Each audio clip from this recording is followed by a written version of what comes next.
اعوذ باللہ من الشیطان الرجیم بسم اللہ الرحمن الرحیم ولا تحسبن اللہ غافلا عما يعمل الظالمون۔ پیچھے اللہ رب العزت نے یوم یقوم الحساب ابراہیم علیہ السلام نے جو دعا فرمائی اپنے لیے، اپنے والدین کے لیے، ایمان والوں کے لیے مغفرت کی، یوم یقوم الحساب کا ذکر فرمایا کہ جس دن حساب قائم ہوگا اس دن اللہ تعالیٰ آپ درگزر فرمائیے، مغفرت فرمائیے میری، میرے والدین کی، ایمان والوں کی۔ اب آگے یہ جو یوم حساب ہے اس کے بارے میں تفصیلی طور پر بیان فرما رہے ہیں۔ فرمایا کہ وَلَا تَحْسَبَنَّ اللَّهَ غَافِلًا عَمَّا يَعْمَلُ الظَّالِمُونَ، اور ہرگز نہ گمان کر تو اللہ کو بے خبر اس سے جو ظالم لوگ کرتے ہیں۔ یہ جو خطاب ہے یہ یا تو یہ کہ حضور صلی اللہ علیہ وسلم کو خطاب کر کے دوسرے لوگوں کو سنانا مقصود ہے، اور یا یہ کہ ہر سننے والے، پڑھنے والے کو خطاب کرنا مقصد ہے۔ تو بہرحال فرمایا کہ اور تو ہرگز مت گمان کر، مت خیال کر اللہ کو بے خبر اس سے جو ظالم لوگ کرتے ہیں۔ ظالم لوگ جو بھی کر رہے ہیں، شرک کر رہے ہیں، گناہ کر رہے ہیں، اللہ کو سب معلوم ہے، اللہ تعالیٰ اس کی سزا دیں گے۔ فرمایا انما یؤخرہم لیوم تشخص فیہ الابصار، سوائے اس کے نہیں اللہ ڈھیل دیتا ہے ان کو اس دن کے واسطے کہ جس دن میں آنکھیں چڑھ جائیں گی، یعنی اللہ تعالیٰ قیامت تک کے لیے جو ہے وہ چھوٹ دیتا ہے، ڈھیل دیتا ہے، قیامت میں پھر ہوگا عذاب۔ تو فرمائے انما یؤخرہم لیوم تشخص فیہ الابصار، سوائے اس کے نہیں اللہ ان کو ڈھیل دیتا ہے اس دن کے واسطے کہ جس دن میں آنکھیں چڑھ جائیں گی۔ مہطعین مقنعی رؤوسہم، مہطعین دوڑتے ہوئے، مقنعی رؤوسہم اپنے سروں کو اونچا کیے ہوئے، لا یرتد الیہم طرفہم، ان کی نظریں ان کی طرف لوٹ کر نہیں آئیں گی، وَأَفْئِدَتُهُمْ هَوَىٰ، اور ان کے دل ہوا ہوں گے، گرے ہوئے ہوں گے۔ یعنی اس دن کا نقشہ کھینچ رہے ہیں کہ اس دن آنکھیں پھتراتی جائیں گی، بس جدھر دیکھ رہی ہیں ادھر ہی دیکھتی چلی جائیں گی، خوفناکی سے، ہولناکی سے آنکھیں چڑھ جائیں گی، جیسے ہوتا ہے ڈر میں اور خوف میں آنکھیں چڑھ جاتی ہیں، پتراتی جاتی ہیں، اور دوڑتے ہوئے ہوں گے سروں کو اونچا کیے ہوئے، سامنے کی طرف دیکھتے ہوئے، جیسے کوئی خوفناک حالات ہوتے ہیں تو اس میں تقریباً یہی صورتحال ہوتی ہے کہ دوڑتے ہوئے ہوتے ہیں، آگے کو دیکھ رہے ہوتے ہیں کہ کیا معاملہ ہے، کیا حالات ہیں۔ اور فرمایا کہ ان کی نگاہ ان کی طرف لوٹ کر نہیں آئے گی، یعنی جو حالات دیکھ رہے ہوں گے، جو ہولناک مناظر دیکھ رہے ہوں گے تو اپنی طرف نہیں دیکھیں گے، ان ہولناک مناظر کو ہی دیکھتے چلے جائیں گے، اور ان کے دل جو ہے وہ ہوا ہو رہے ہوں گے، گرے ہوئے ہوں گے، خوف کے مارے ان میں سوچ سمجھ کی صلاحیت بالکل ختم ہو رہی ہوگی۔ تو اس کا پورا نقشہ کھینچا ہے۔ تو اس دن کے حالات سے ظالموں کو جو ہے وہ ظالموں کو سوچنا چاہیے کہ اللہ تعالیٰ اس دن کے لیے ان کو مہلت دیتا ہے، اس دن میں ان کو سزا دے گا۔ انما یؤخرہم لیوم تشخص فیہ الابصار، سوائے اس کے نہیں اللہ ان کو مہلت دیتا ہے اس دن کے واسطے، اس دن کے لیے کہ جس دن چڑھ جائیں گی آنکھیں، مہطعین دوڑتے ہوئے، مقنعی رؤوسہم اپنے سروں کو اونچا کیے ہوئے، لا یرتد الیہم طرفہم نہ لوٹیں گی ان کی طرف ان کی آنکھیں، وافدتہم ہوا، اور ان کے دل ہوں گے گرے ہوئے، ان کے دل ہوا ہو رہے ہوں گے۔ وانذر الناس یوم یاتیہم العذاب، اور ڈرا لوگوں کو اس دن سے جس دن ان کو عذاب آئے گا۔ فیقول الذین ظلموا، پس کہیں گے ظالم لوگ، ربنا اخرنا الی اجل قریب، اے ہمارے رب ڈھیل دے ہم کو، مہلت دے ہم کو ایک نزدیک مدت تک، ایک نزدیک وقت تک، ایک قریب کے وقت تک ہمیں ڈھیل دے دیجئے۔ نجب دعوتک، ہم قبول کر لیں گے تیری پکار کو، تیری دعوت کو، ونتبع الرسول، اور ہم پیروی کریں گے رسولوں کی۔ یعنی جب عذاب آئے گا قیامت کے دن تو پھر یوں کہیں گے کہ ہمیں ذرا دوبارہ بھیج دیجئے، ہم دوبارہ جو ہے نا بالکل متبع پیروکار ہوں گے آپ کی تعلیمات و ہدایات پر عمل کریں گے، اس پر لبیک کہیں گے۔ اور دوسری تفسیر یہ بھی کی گئی ہے کہ اس سے مراد ہے مرتے وقت کا جو عذاب ہے وہ، کہ مرتے وقت جو موت کی سختیاں ہیں اور اس وقت جو موت کی سختیاں اور ان کو عذاب آگے نظر آ رہا ہوگا تو اس کی وجہ سے کہیں گے کہ ہمیں ذرا مہلت دے دیجیے، ہم بالکل اچھے ہو جائیں گے، ہم آپ کی دعوت پر لبیک کہیں گے، رسولوں کی اتباع کریں گے۔ تو دونوں تفسیریں کی گئی ہیں۔ تو فرمایا وانذر الناس، اور ڈرا لوگوں کو، یوم یاتیہم العذاب، جس دن آئے گا ان کو عذاب، فیقول الذین ظلموا، پس کہیں گے ظالم لوگ، ربنا اخرنا الی اجل قریب، کہ ہمارے رب ڈھیل دیجیے ہمیں ایک نزدیک وقت تک، نجیب دعوتک کا، ہم جواب دیں آپ کی دعوت کا، ہم جواب دیں آپ کے بلاوے کا، ونتبع الرسول، اور پیروی کریں رسولوں کی۔ اولم تکونوا اقسمتم من قبل ما لکم من زوال، اللہ فرمائیں گے کیا بھلا تم نہ تھے کہ قسمیں کھاتے تھے اس سے پہلے کہ نہیں ہے تم کو کوئی زوال، نہیں ہے تم کو چلنا ہلنا، یعنی اس سے پہلے تو تم، ابھی عذاب سے پہلے تو تم بڑی قسمیں کھاتے تھے کہ ہمارے کو کوئی زوال نہیں آنے والا، ہمارے کو کوئی شکست نہیں آنے والی، ہم نے جو ہے وہ دوبارہ زندہ نہیں ہونا، ہمارے اوپر کوئی جو ہے وہ سختی اور عذاب نہیں آنے والا، ہماری شان و شوکت پہ کوئی زوال نہیں آنے والا، تم تو قسمیں کھاتے تھے۔ اب جب عذاب آیا تو اب جو ہے وہ بھیگی بلی بنے ہوئے۔ تو اولم تکونوا اقسمتم من قبل ما لکم من زوال، بھلا کیا تم نہ تھے کہ قسمیں کھاتے تھے اس سے پہلے کہ نہیں ہے تمہارے واسطے کوئی زوال۔ وسکنتم فی مساکن الذین ظلموا انفسہم، اور رہے تھے تم ان لوگوں کے گھروں میں، ان لوگوں کی بستیوں میں کہ جنہوں نے اپنے آپ پر ظلم کیا۔ مطلب یہ کہ تم لوگ بھی انہی لوگوں کی بستیوں میں تھے جہاں پہلے ظالم لوگ بستے تھے، تو ہونا تو یہ چاہیے تھا کہ تم ان کے حشر سے سبق سیکھتے، لیکن تم بھی انہی کے راہ پہ چلنے لگے۔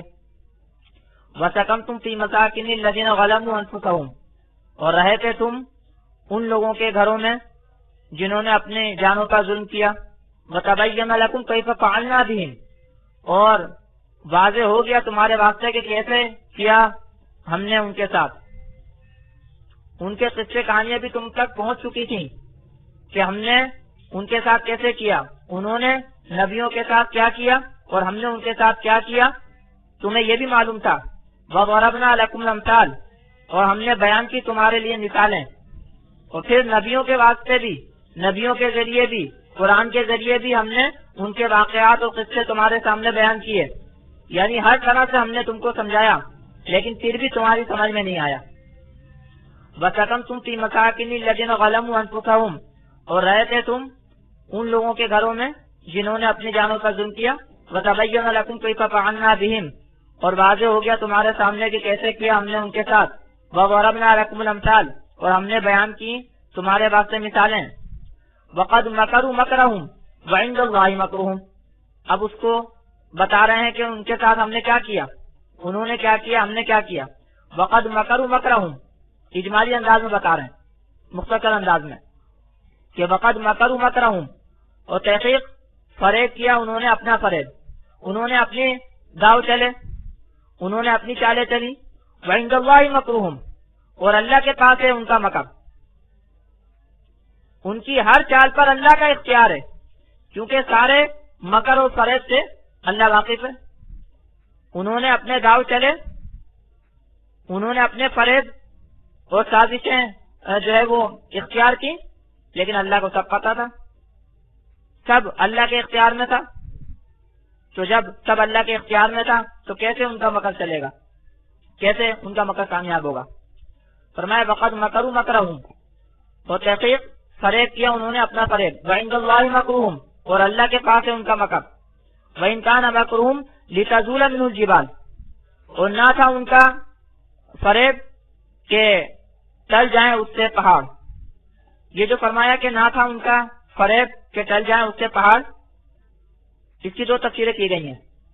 ایک تفسیر یہ کی گئی ہے کہ ان جو ہے وہ نفی کے معنی میں ہے، اور جبال سے مراد یہاں نبی ہیں، نبی انبیاء، جو استقامت کے اعتبار سے، دین پر جمے ہوئے ہونے کے اعتبار سے، اللہ نے جو ذمہ داری دی ہے اس پر جمے ہوئے ہونے کے اعتبار سے پہاڑ کی طرح، جیسے پہاڑ اپنی جگہ پر جمے ہوئے ہوتے ہیں، اس طرح نبی اللہ تعالیٰ کی تعلیمات و ہدایات پر جمے ہوئے ہوتے ہیں۔ تو استقامت میں تشبیہ دی تو فرمایا کہ ان کے جو فرائض تھے وہ ایسے نہیں تھے کہ وہ نبیوں کو اپنی جگہ سے ہٹا دیں، نبیوں کو اللہ کی تعلیمات و ہدایات سے دور کر دیں، ایسا ہرگز نہیں تھا۔ تو اس تفسیر کے مطابق ان جو ہے وہ نفی کے معنی میں کہ اور نہ تھا ان کا فرائض کہ ہٹا دے، کہ ہٹ جائیں اس سے پہاڑ، ہل جائیں اس سے پہاڑ، ٹل جائیں اس سے پہاڑ، یعنی ان کا مکر و فریب ایسا نہیں تھا کہ اس سے پہاڑ جیسے مضبوط انبیاء اور رسول جو ہے وہ اپنی جگہ سے، یعنی کہ اپنی اللہ تعالیٰ کی تعلیمات و ہدایات سے ہٹ جائیں، ایسا نہیں تھا۔ دوسری تفسیر یہ کی گئی ہے کہ یہ عربی میں اس کو کہتے ہیں ان بسلیہ، یعنی اس کا ترجمہ ہوتا ہے کہ اگرچہ، یعنی ان شرطیہ واو وصلیہ، تو اگرچہ کے معنی میں ہوتا ہے کہ اگرچہ ان کا جو مکر تھا وہ ایسا تھا کہ اس سے پہاڑ ہل جائیں، لیکن اس کے باوجود یعنی کہ اپنے حساب سے تو انہوں نے بڑے بڑے داؤ کھیلے، ایسے داؤ کھیلے کہ اس سے پہاڑ اپنی جگہ ہل جائیں، لیکن انبیاء کو نہیں ہلا سکے، انبیاء کو اللہ تعالیٰ کی تعلیمات و ہدایات سے نہیں ہلا سکے، انبیاء کی استقامت کو نقصان نہیں پہنچا سکے۔ تو فرمایا کہ وقد مکروا مکرہم، اور انہوں نے فریب کیا اپنا فریب، عند اللہ مکرہم، اور اللہ کے پاس ہے ان کا فریب، وَإِنْ كَانَ مَكْرُهُمْ لِتَزُولَ مِنْهُ الجِّبَالُ، اور نہ تھا ان کا فریب کہ ٹل جائیں اس سے پہاڑ۔ ایک تفسیر کے مطابق ترجمہ اور دوسری تفسیر کے مطابق ترجمہ کہ اور اگرچہ ان کا فریب تھا کہ ٹل جائیں اس سے پہاڑ۔ آگے فرماتے فَلَا تَحْسَبَنَّ اللَّهَ مُخْلِفَ وَعْدِهِ رُسُلَهُ، بس تو گمان مت کر اللہ کو کہ وعدہ کے خلاف کرنے والا ہے اللہ تعالیٰ اپنے وعدے کے رسولوں سے، یعنی اللہ تعالیٰ جو اپنے رسولوں سے وعدہ کرتا ہے ہرگز اللہ تعالیٰ اس کی خلاف ورزی نہیں کرتا۔ بالکل بھی قرآن مجید کے سننے اور پڑھنے والے کو بالکل بھی یہ گمان دل میں نہیں آنا چاہیے، یہ خیال دل میں نہیں آنا چاہیے کہ اللہ تعالیٰ نے جو اپنے رسولوں سے وعدے کیے ہیں وہ کوئی جھوٹے ہو سکتے ہیں یا اس کی خلاف ورزی ہو سکتی ہے۔ فَلَا تَحْسَبَنَّ اللَّهَ مُخْلِفَ وَعْدِهِ رُسُلَهُ، بس تو گمان مت کر اللہ تعالیٰ کو کہ خلاف کرنے والا اپنے وعدہ کے رسولوں سے۔ ان اللہ عزیز ذو انتقام، تحقیق اللہ تعالیٰ غالب انتقام والا ہے، بدلے والا ہے۔ اللہ تعالیٰ غالب ہے، اللہ کو کوئی روکنے ٹوکنے والا نہیں، اللہ تعالیٰ بدلہ لیتا ہے۔ جو نبیوں کو تنگ کرتے ہیں، نبیوں کے ماننے والوں کو تنگ کرتے ہیں، اللہ تعالیٰ ان کو سزا دیتا ہے، اللہ بدلہ لیتا ہے۔ ان اللہ عزیز ذو انتقام، تحقیق اللہ تعالیٰ غالب بدلے والا ہے۔ یہ بدلہ کب ہوگا؟ دنیا میں بھی ہوتا ہے، لیکن صحیح معنی میں یہ بدلہ ہوگا قیامت میں۔ یہ اللہ تعالیٰ انتقام لے گا قیامت میں۔ دنیا میں بھی اللہ تعالیٰ انتقام لیتا ہے، لیکن تھوڑا تھوڑا، صرف مزہ چکانے کو، صرف سبق سکھانے کو، لیکن صحیح معنی میں جو بدلہ ہوگا وہ قیامت کے دن۔ یوم تبدل الارض غیر الارض والسماوات وبرزوا للہ الواحد القہار، جس روز بدل دی جائے گی زمین، زمین کے علاوہ سے، زمین کے سوا سے، یعنی جس دن اس زمین کے علاوہ کوئی دوسری زمین ہوگی، اس زمین کے بدلے میں دوسری زمین ہوگی۔ یوم تبدل الارض غیر الارض، جس دن بدل دی جائے گی زمین، زمین کے علاوہ، یعنی اس زمین کے علاوہ دوسری زمین ہوگی۔ اب یا تو ذات کے ہی اعتبار سے دوسری ہو جائے گی یا صفات کے اعتبار سے دوسری ہو جائے گی۔ ذات کے اعتبار سے دوسری کا مطلب یہ ہے کہ یہ زمین نہیں ہوگی، کوئی اور ہی زمین ہوگی، اور صفات کے اعتبار سے کا مطلب یہ ہے کہ زمین یہی ہوگی لیکن صفات اس طرح کی نہیں ہوگی، دکھائی دینے میں اس طرح کی نہیں ہوگی۔ تو دونوں تفسیریں اس کی گئی ہیں، دونوں میں سے کوئی بھی صورت ہو سکتی ہے۔ فرمایا کہ یوم تبدل الارض غیر الارض، جس روز بدل دی جائے گی زمین اس زمین کے علاوہ، والسماوات، اور آسمان، آسمان بھی بدل دیے جائیں گے۔ سماوات کی تشریح اگر ہم لیتے ہیں جو قدیم عام طور سے مفسرین کرتے ہیں کہ ایک آسمان، دو آسمان، تین آسمان، سات آسمان، تو وہ بھی بدل دیے جائیں گے۔ اور اگر دوسری تفصیل لیتے ہیں یعنی اجرام فلکیہ، جو بڑے بڑے جسم ہیں فلک کے، آسمانوں میں جو ہمیں بڑے بڑے جسم نظر آتے ہیں، ستارے وغیرہ، ستارے سیارے وغیرہ، اگر وہ تفصیل لی جائے تو اس کے مطابق یہ ہوگا کہ چونکہ زمین بدل دی جائے گی، زمین کوئی اور ہوگی، تو ہمیں اجرام فلکیہ بھی کوئی اور نظر آئیں گے۔ ابھی مثال کے طور پر اس زمین میں ہم ہیں تو ہمیں اجرام فلکیہ، ستارے سیارے جو نظر آتے ہیں، تو جب ہم دوسری زمین پر ہوں گے تو کچھ اور ستارے سیارے اور اجرام فلکیہ ہمیں نظر آئیں گے۔ تو گویا کہ آسمان بھی بدل دیے جائیں گے، اور میں نے دونوں تفصیلیں کی بتا دی کہ اگر وہ تفصیل لی جائے کہ 7 آسمان، اور اگر وہ تفصیل لی جائے کہ اجرام فلکیہ یعنی ستارے سیارے۔ مقصد یہ ہے کہ قیامت کا جو دن ہوگا اس میں یہ بڑی بڑی تبدیلیاں ہوں گی، یہ کائناتی تبدیلیاں ہیں، کائناتی تبدیلیاں۔ قیامت کا جو دن ہے یہ کائناتی تبدیلیوں کا دن ہے۔ زمین، آسمان، سورج، ستارے، یہ ان کی تبدیلیاں ہیں۔ تو فرمایا کہ یوم تبدل، اور جیسے میں نے بتایا کہ یا تو ذات کے اعتبار سے تبدیل یا صفات کے اعتبار سے تبدیل، جیسے کہ اب بھی آج بھی سائنسدان جو ہے وہ اس کے بارے میں قیاس آرائیاں کرتے رہتے ہیں اور اندازے بتاتے رہتے ہیں کہ زمین پہلے ایسے تھی، پھر ایسی ہوئی اور اب ایسی ہو جائے گی، آگے جا کر ایسی ہو جائے گی، فلاں سیارہ ایسا تھا پھر ایسا ہوا، اب ایسا ہو جائے گا۔ تو اس بارے میں سائنسدان بھی قیاس آرائیاں کرتے رہتے ہیں۔ تو فرمایا کہ یوم تبدل الارض غیر الارض والسماوات، جس روز بدلی جائے گی زمین اس زمین کے علاوہ سے اور آسمان، وبرزوا للہ الواحد القہار، اور روبرو ہوں گے اللہ کے ایک غالب، اللہ جو ایک ہے غالب ہے اس کے روبرو ہوں گے سب۔ وتری المجرمین یومئذ مقرنین فی الاصفاد، اور تو دیکھے گا گناہگاروں کو، مجرموں کو اس روز جکڑے گئے زنجیروں میں۔ اس روز سب اللہ کے آگے، ایک اکیلے اللہ کے آگے، اس روز کوئی کسی کو پوجنے والا نہیں ہوگا، کسی بت کو، کسی شخصیت کو پوجنے والا نہیں ہوگا۔ اس روز سب ایک اکیلے اللہ کے آگے جو کہ زبردست ہے، غالب ہے، اس کے آگے ہوں گے، اس کے سامنے ہوں گے۔ اور مجرموں کی کیا حالت ہوگی کہ زنجیروں میں جکڑے ہوئے۔ ایک تو جکڑا ہوا ہونا یہ تکلیف دے، اور مفسرین نے یہ بھی لکھا ہے کہ یعنی ایک ہی قسم کے مجرموں کو ایک ہی زنجیر میں، ایک ہی قسم کے مجرموں کو جمع کیا جائے گا اور گویا کے زنجیروں میں جکڑا جائے گا۔ تو بچر المجرمین یومئذ مقرنین فی الاصفاد، اور تو دیکھے گا مجرموں کو اس روز کہ جکڑے گئے زنجیروں میں۔ سرابیلہم من قطران، ان کے کرتے یعنی ان کے قمیصیں گندک سے ہیں۔ وتغشی وجوہہم النار، اور ڈھانک لے گی ان کے چہروں کو آگ۔ ان کے جو کرتے، ان کی قمیص، یہ کیا؟ گندک جو ہے وہ تیزاب کی طرح کا ہوتا ہے، ٹھوس ہوتا ہے، تو آگ بھی بہت جلدی پکڑتا ہے، بہت سخت بدبو بھی ہوتی ہے۔ تو گویا جس طرح قمیص انسان کے بدن سے، جسم سے لگی ہوئی ہوتی ہے، تو یہ گندک اس طرح ان کے جسم سے بالکل لگا ہوا ہوگا اور ان کے قمیص کی طرح ہوگا۔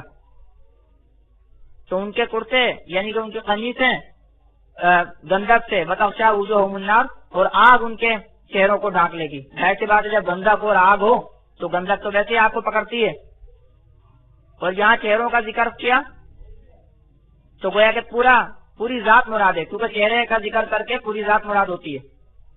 وتغشی وجوہہم النار، اور ڈھانک لے گی ان کے منہوں کو آگ۔ لیجزی اللہ کل نفس ما کسبت، یہ کیوں ہوگا سارا؟ تاکہ اللہ تعالیٰ سزا دے، تاکہ اللہ تعالیٰ بدلہ دے ہر نفس کو جو اس نے کمایا۔ برا کیا تو بری سزا، برا بدلہ۔ لیجزی اللہ کل نفس ما کسبت، یہ اللہ تعالیٰ ظلم نہیں کر رہے، یہ اللہ تعالیٰ ظلم نہیں کریں گے، یہ تو ان کے اپنے کیے کا بدلہ ہے۔ لیجزی اللہ کل نفس ما کسبت، تاکہ اللہ بدلہ دے ہر نفس کو وہ جو اس نے کمایا۔ ان اللہ سریع الحساب، تحقیق اللہ تعالیٰ جلد حساب لینے والا ہے، تیز حساب لینے والا ہے۔ اللہ کو مشکل نہیں ہوگی، اللہ کو دیر نہیں ہوگی، اللہ تعالیٰ حساب، کیونکہ اللہ کو تو سب پتا ہے اور اللہ تیز حساب لینے والا ہے۔ تو سارے بدلے، ساری سزائیں وغیرہ، کوئی مشکل نہیں، کوئی پریشانی نہیں، کوئی دیری نہیں. ان اللہ سریع الحساب، تحقیق اللہ تعالیٰ تیز حساب لینے والا ہے. ھذا بلاغ للناس، یہ پہنچا دینا ہے لوگوں کے واسطے، لوگوں کے لیے پہنچا دینا ہے. یہ سارا یہ کیا ہے؟ تبلیغ ہے، پہنچانا ہے لوگوں کے لیے، لوگوں کے واسطے، لوگوں کو پہنچانا ہے یہ بات. وَلِيُنذَرُوا بِهِ، اور تاکہ ڈرائے جائیں اس کے ذریعے، ڈرائے جائیں اس کے ذریعے، ان باتوں کے ذریعے جو حق اور سچ ہیں. وَلِيَعْلَمُوا أَنَّمَا هُوَ إِلَٰهٌ وَاحِدٌ، اور تاکہ جان لیں کہ سوائے اس کے نہیں وہ معبود ہے ایک. وَلْيَذَّكَّرْ أُولُو الْأَلْبَابِ، اور تاکہ نصیحت پکڑیں عقل والے. یہ سارا یہ پہنچانا ہے لوگوں کو، یہ لوگوں کو تبلیغ ہے، لوگوں تک پہنچانے کی باتیں ہیں یہ. اور کیوں؟ تاکہ لوگ اس کے ذریعے ڈریں، آنے والے حالات سے ڈریں، آنے والے خوفناک حالات سے ڈریں، اور یہ بات جان لیں کہ اللہ تعالیٰ ایک ہی ہے، ایک ہی معبود ہے، کوئی عبادت کے لائق نہیں ہے. اور تاکہ جو عقل والے ہیں وہ نصیحت حاصل کریں، سبق حاصل کریں. معلوم ہوا جو سبق حاصل کرتے ہیں، نصیحت حاصل کرتے ہیں، وہ عقل والے ہوتے ہیں. جو سبق حاصل نہیں کرتے، نصیحت حاصل نہیں کرتے، وہ عقل والے نہیں ہوتے. اللہ تعالیٰ ہمیں بھی نصیحت حاصل کرنے کی توفیق عطا فرمائے ان آیات سے اور قرآن مجید کے ان واقعات سے.